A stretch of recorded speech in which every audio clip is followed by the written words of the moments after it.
বিদ্যালয় কমিটি কেন্দ্রে বিবাদে জড়াই মুক্তা ডাক্তার তার ভাই বেড়া ভাই কয়েকজন 50-60 জন লোক আসে আমার টেবিলে স্কুলে আসে আমার মাইন্ড করে এবং আমার সকল জামা কাপড় সব ছিঁড়ে ফেলে আমার পকেটে টাকা ছিল 10,000 টাকা টাকা নিয়ে গেছে। আমাদের কমিটি তাকে সভাপতি বানাতে হবে, তা না হলে আমাকে জানে মেরে ফেলবো। তার লোকজন আমাকে হাত দিয়েছে, আমাকে জামা কাপড় ছিঁড়ে ফেলছে। আমি খুব সম্মানিত দর্শক ও শ্রোতা, আসসালামু আলাইকুম। আপনারা শুনছিলেন একজন প্রধান শিক্ষকের কথা, যাকে মারধর করে স্কুল থেকে বের করে দেওয়া হয়েছে, তার কাছ থেকে জোর করে পদত্যাগপত্র নেওয়া হয়েছে। আজকে এই বিষয়টি আইনের বিশ্লেষণে আলোচনা করব।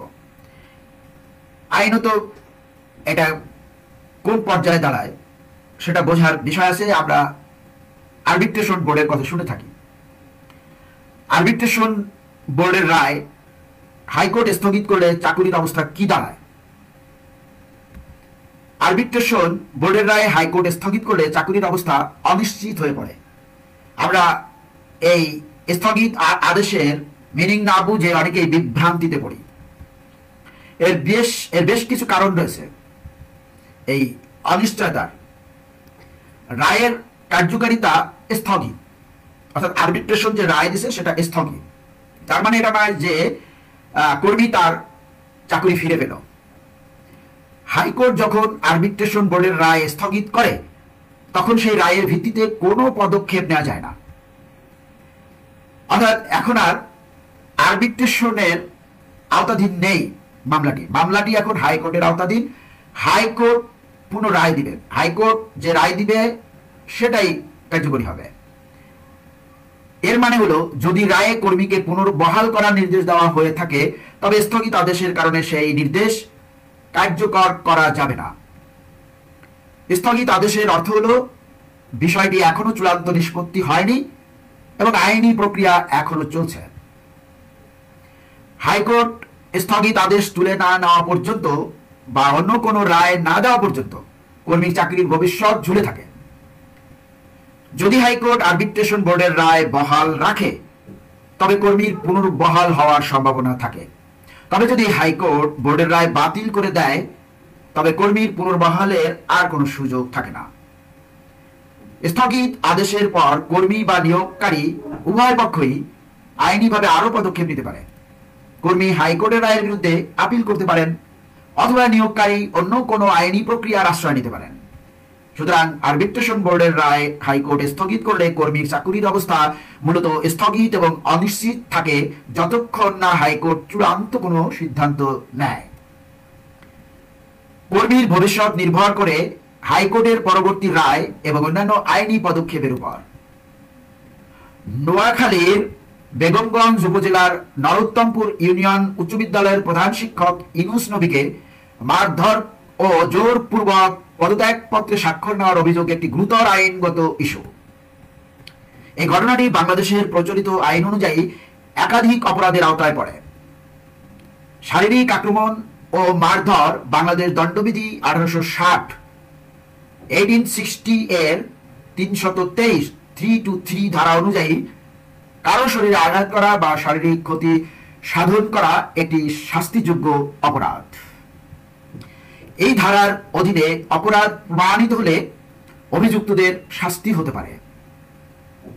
কোনো ব্যক্তিকে ভয় দেখিয়ে বা জোর করে কোনো নথিতে স্বাক্ষর করানো দণ্ডবিধির 348 ধারা অনুযায়ী অপরাধ 348। এটি বেআইনি বল প্রয়োগের মাধ্যমে স্বীকারোক্তি আদায়ের শামিল, যা শাস্তিযোগ্য। অবৈধ অনুপ্রবেশ ও হুমকি।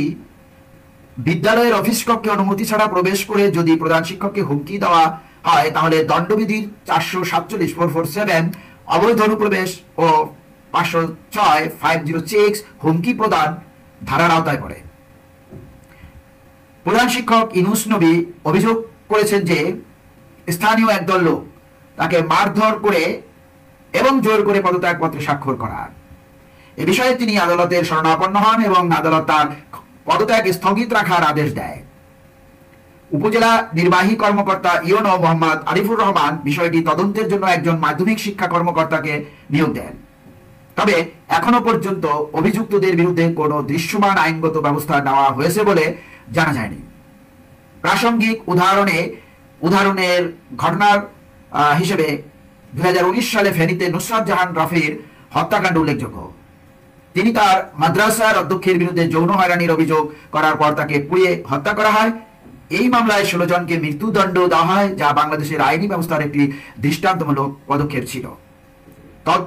তদন্ত করে ঘটনার সুষ্ঠু তদন্ত করে নিশ্চিত করতে স্থানীয় প্রশাসন ও আইন শৃঙ্খলা বাহিনীকে কার্যকর পদক্ষেপ নিতে হবে। প্রধান শিক্ষক ইউনুস নবীকে আইনগত সহায়তা প্রদান করা উচিত, যাতে তিনি ন্যায় বিচার পেতে পারেন। প্রশাসনিক পদক্ষেপ নিতে হবে। বিদ্যালয়ের পরিচালনা কমিটির ভূমিকা পর্যালোচনা করে প্রয়োজনে প্রশাসনিক ব্যবস্থা নেওয়া উচিত। শিক্ষা প্রতিষ্ঠানে এ ধরনের ঘটনার পুনরাবৃত্তি রোধে শিক্ষক, শিক্ষার্থী ও অভিভাবকদের মধ্যে সচেতনতা বৃদ্ধি করতে হবে। এই ঘটনাটি বাংলাদেশের শিক্ষা প্রতিষ্ঠানে নিরাপদ ও সম্মানজনক পরিবেশ বজায় রাখার জন্য একটি সতর্কবার্তা। আইনের শাসন প্রতিষ্ঠা এবং মব জাস্টিস বন্ধ করতে হবে। দোষীদের যথাযথ শাস্তি নিশ্চিত করেই এ ধরনের ঘটনার পুনরাবৃত্তি রোধের পথ আবিষ্কার করতে হবে। আর প্রতিষ্ঠান প্রধানদের প্রতি অনুরোধ থাকবে, তারা যেন এমন কিছু না করেন, তারা যেন রাজনীতিতে জড়িয়ে না পড়েন। এই অ্যাডহক কমিটি, এই ম্যানেজিং কমিটি, পরিচালনা পর্ষদ, এগুলো কমিটি গঠনের বেলায় প্রায় দেখা যায় যে প্রতিষ্ঠান প্রধানগণ পক্ষপাত দুষ্ট হয়ে যায়, ফলে এ ধরনের ঘটনার পুনরাবৃত্তি ঘটছে, বারবার এ ধরনের ঘটনা ঘটছে। তাই আমাদের উচিত হবে আমাদের সম্মান বজায় রাখা, শিক্ষার পরিবেশ রক্ষা